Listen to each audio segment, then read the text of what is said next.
இன்னைக்கு இந்த வீடியோல எந்த விஷயத்தை பத்தி பேச போறோம் அப்படின்னு சொல்லி கேட்டோம் அப்படின்னா, இன்னைக்கு காலையில இருந்தே பார்த்தோம்னா லாபட்டா லேடீஸ் திரைப்படம் இருக்கு இல்லையா, அந்த திரைப்படம் வந்துட்டு ஆஸ்காருக்கு பரிந்துரைக்கப்பட்டது அப்படின்றது ரொம்ப பெரிய சர்ச்சைகளை ஏற்படுத்தியிருக்கு அப்படின்னு தான் சொல்லணும். அதுலயும் குறிப்பா சொல்லணும் அப்படின்னா கிட்டத்தட்ட 29 படங்கள் அப்படின்றது வந்துட்டு பரிசீலனை பண்ணப்பட்டிருக்கு. தமிழ்ல ரிலீஸ் ஆன கொட்டுக்காளி அதை தாண்டி பார்த்தோம் அப்படின்னா இன்னும் ஒரு சூப்பர் டூப்பர் ஹிட் படம் நெட்ஃபிளிக்ஸ்ல வந்துட்டு அதிகப்படியான பேரால பார்க்கப்பட்ட படம் அப்படின்னு சொல்லி ரெக்கார்ட்லாம் வச்சிருந்த மகாராஜா இருக்கு இல்லையா, இந்த மாதிரியான திரைப்படங்கள் அப்படின்றதும் பரிசீலனையில இருந்துச்சு அப்படின்னே சொல்லலாம். ஸோ இது எல்லாத்தையுமே தாண்டி லாபட்டா லேடிஸை வந்துட்டு இந்திய திரைப்பட கூட்டமைப்பு அனௌன்ஸ் பண்ணியிருக்கிறது வந்துட்டு எல்லாருக்குமே ஒரு ரொம்ப பெரிய எப்படி சொல்றது ஏமாற்றத்தை ஏற்படுத்தியிருக்கு அப்படின்னே சொல்லலாம். ஒரு செட் ஆஃப் பீப்புள்ஸ் பார்த்தோம் அப்படின்னா லாபட்டா லேடிஸ் இருக்கு இல்லையா, அதுவும் நல்ல படம் தானே, அதை பரிந்துரை பண்ணதுல என்ன தப்பு அப்படின்னு சொல்லி கேள்வி கேட்டுக்கிட்டு இருக்காங்க. இன்னும் ஒரு சிலர் பார்த்தோம் அப்படின்னா அதை விட நல்ல நல்ல திரைப்படங்கள் இருந்தும் கூட பார்த்தோம் அப்படின்னா ஹிந்தி திரைப்படம் அப்படின்ற காரணத்தினாலதான் லாபட்டா லேடிஸ் வந்துட்டு தேர்ந்தெடுக்கப்பட்டிருக்கு அப்படின்னு சொல்லி ஒரு குற்றச்சாட்டையும் வைக்கிறாங்க.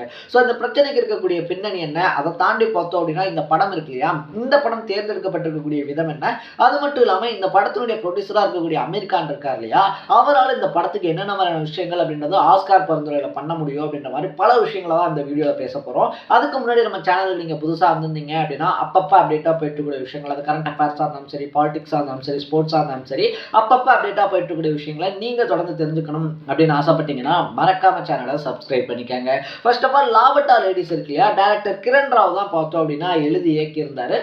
நம்ம அமீர் இருக்கார் இல்லையா, அமீர் கான் தான் பார்த்தோம் அப்படின்னா தயாரிச்சிருந்தாரு அப்படின்னு சொல்லலாம். ஸோ இன்னைக்கு இருக்கக்கூடிய சுச்சுவேஷனை பார்த்தோம் அப்படின்னா ஹிந்தி பேசக்கூடிய மாநிலத்தில் இருக்கக்கூடிய பெண்களுடைய நிலைமை அப்படின்றது என்ன, இந்த ஜென்ரேஷன் எதை நோக்கி போய்கிட்டு இருக்கா, அந்த பெண்கள் இன்னும் எவ்வளவு பின்தங்கி இருக்காங்க அப்படின்ற மாதிரி எல்லா விஷயங்களையுமே பார்த்தோம் அப்படின்னா கமர்ஷியலா காமெடி கலந்த மாதிரி சொல்லியிருப்பாரு. ஃபெமினிசம் இருக்கு இல்லையா, அதை வந்துட்டு ஃபன்னியா சொல்லியிருப்பாரு, ரொம்ப அழுத்தம் திருத்தமா சொல்லாம போற போக்குல சொல்லியிருப்பாரு அப்படின்னு சொல்லலாம். ஸோ இந்த திரைப்படம் ரிலீஸ் ஆனதுக்கு அப்புறமா பார்த்தோம் அப்படின்னா எல்லாருமே அதுக்கு நல்ல விமர்சனம் அப்படின்றதா கொடுத்திருந்தாங்க. பட் இப்போ அதுதான் பார்த்தோம் அப்படின்னா சர்ச்சையாகவும் கிளம்பி இருக்கு அப்படின்னே சொல்லலாம். ஏன்னா ஒரு சிலர் என்ன சொல்றாங்க அப்படின்னு சொல்லி பார்க்கும்போது பாயல் கபாடியா அப்படின்னு சொல்லக்கூடிய ஒருத்தர் எழுதி இயக்கியிருந்த all we imagine as light அப்படின்னு சொல்லக்கூடிய திரைப்படம் இருக்கு இல்லையா, அது வந்துட்டு இன்னும் பெட்டரா இருக்கும். அந்த திரைப்படத்தை கூட இவங்க வந்துட்டு பரிந்துரை இருக்கு இல்லையா அதை பண்ணியிருக்கலாம், பட் அதை பண்ணல. அது மட்டும் இல்லாமல் அடுத்தடுத்து நல்ல நல்ல படங்கள் அப்படின்றது இருந்திருக்கு. ஒட்டுமொத்தமாக பார்த்தோம் அப்படின்னா 29 படங்கள் வந்துட்டு பரிசீலனை செய்யப்பட்டிருக்கு அப்படின்னு வந்துட்டு சொல்றாங்க.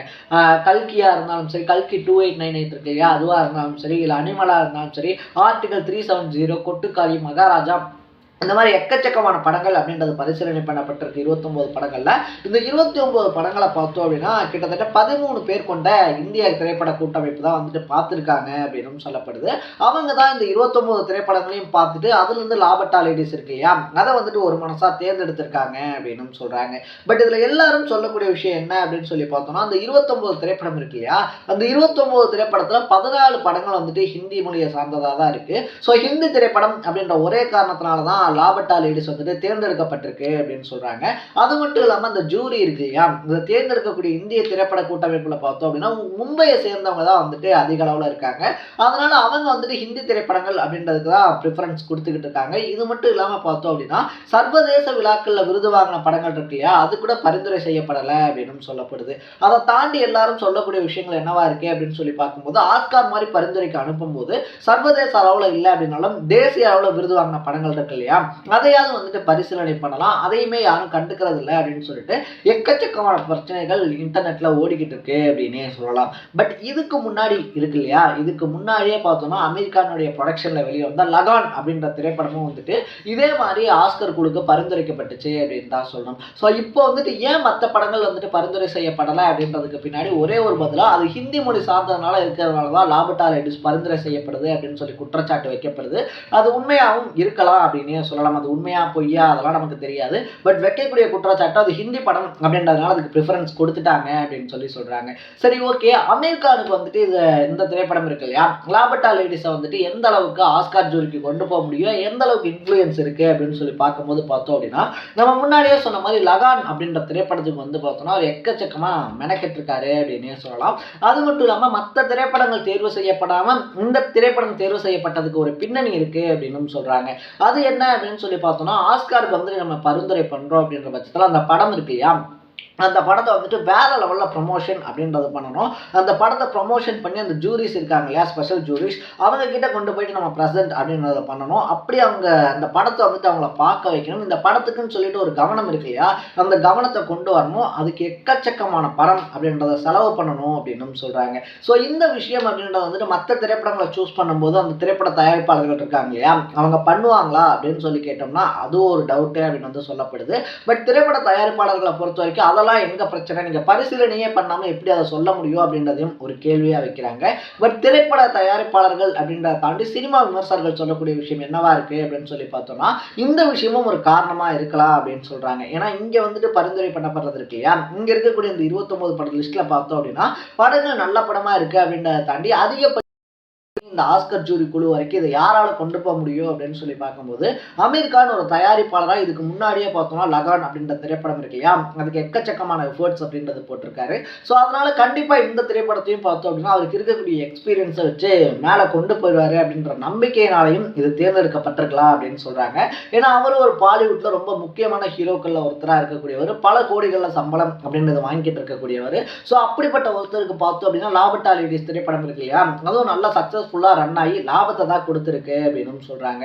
ஸோ அதனால அவருக்கு அந்த திரைப்படத்துக்கு செலவு பண்றது அப்படின்றது இருக்கு இல்லையா, அது ஒரு பெரிய விஷயமா இருக்காது அப்படின்னு சொல்லப்படுது. ஏன்னா இந்த மாதிரி வந்துட்டு தேர்ந்தெடுக்கக்கூடிய படங்கள் இருக்கு இல்லையா, அதுக்கு ஸ்ட்ராங்கான ப்ரொடியூசர்ஸ் பின்னாடி இல்லை அப்படின்னா கண்டிப்பா ஆஸ்கார் குழு அந்த ஜூரிஸ் இருக்காங்க இல்லையா, அது வரைக்கும் கொண்டு போய் சேர்த்து பரிந்துரை பண்றது அப்படின்றது ரொம்ப கஷ்டமான விஷயமா மாறிடும் அப்படின்றதையும் கவனத்துல வச்சுக்கணும் அப்படின்னு எல்லாம் சொல்றாங்க. இது எல்லாத்தையும் கவனத்துல வச்சு கூட்டி கழிச்சு பார்த்துதான் லாபட்டா லேடிஸ் இருக்கு இல்லையா அது தேர்ந்தெடுக்கப்பட்டிருக்கு அப்படின்னு சொல்லி ஒரு தரப்பு பேசிக்கிட்டு இருக்காங்க. இன்னொரு தரப்பு பார்த்தோம் அப்படின்னா மற்ற எல்லா நாட்டு படங்களும் இருக்கு இல்லையா, எல்லா நாட்டு படங்களும் பார்த்தோம் அப்படின்னா ஆஸ்காருக்கு அனுப்பப்பட்டு அங்க போய் நல்ல படங்களா இல்ல அது வந்துட்டு தரத்துல கம்மியா இருக்கா அப்படின்னு சொல்லிட்டு தோல்வி அடையுது. பட் இந்தியாவில் மட்டும்தான் பார்த்தோம் அப்படின்னா தேர்ந்தெடுக்கக்கூடிய முறை இருக்கு இல்லையா, அதுலயே வந்துட்டு பல நல்ல படங்கள் தோத்து போயிடுது. இங்கே பல நல்ல கலைஞர்கள் வந்து தோத்து போயிடுறாங்க அப்படின்னு சொல்லிட்டு அவங்களுடைய ஆதங்கத்தை கொட்டியிருக்காங்க அப்படின்னு தான் சொல்லணும். ஸோ இப்போ இந்த ரெண்டு தரப்புக்கும் இடையில நம்ம சொல்ல வர விஷயம் என்ன அப்படின்னு சொல்லி கேட்டோம் அப்படின்னா இந்த படத்தை செலக்ட் பண்ணாததுனால வந்துட்டு லாபட்டா லேடிஸ் இருக்கு இல்லையா அது வந்துட்டு தரம் குறைஞ்ச படம் அப்படின்னு சொல்லிட முடியாது. ஏன்னா அந்த திரைப்படத்தை பார்த்துருக்கேன் நான், அதுலேயும் ஒரு நல்ல சோஷியல் மெசேஜஸ் அப்படின்றதான் கொடுத்துருக்காங்க.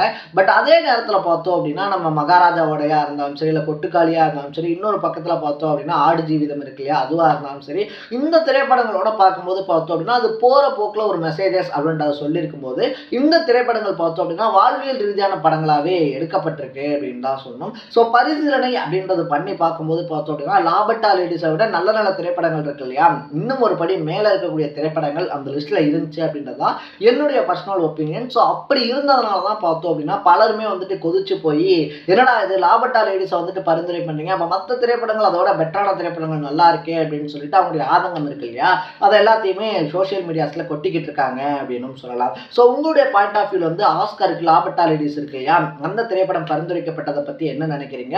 லாபட்டா லேடிஸ் வந்து அதுக்கு டிசர்வ் ஆன படம் தாங்க அப்படின்னு சொல்லி நினைக்கிறீங்களா, இல்ல அதை விட பெட்டரான படம் இருக்கு அப்படின்னு சொல்லி நீங்க நினைச்சீங்கன்னா அந்த படத்தோட பேர் என்ன அப்படின்றத கமெண்ட்ல போட்டு இதே மாதிரி அப்பப்போ அப்டேட்டா போயிட்டுக்கூடிய விஷயங்கள் அது கரண்ட் அஃபேர்ஸா இருந்தாலும் சரி, பாலிடிக்ஸா இருந்தாலும் சரி, ஸ்போர்ட்ஸா இருந்தாலும் சரி, அப்பப்போ அப்டேட்டா போயிட்டுக்கூடிய விஷயங்களை நீங்க தொடர்ந்து தெரிஞ்சுக்கணும் அப்படின்னு ஆசைப்பட்டீங்கன்னா மறக்காம சேனலை சப்ஸ்கிரைப் பண்ணிக்கோங்க. நாளைக்கு இதே மாதிரி இன்னொரு இன்ட்ரெஸ்டிங்கான வீடியோட சந்திக்கலாம். தட பை பை.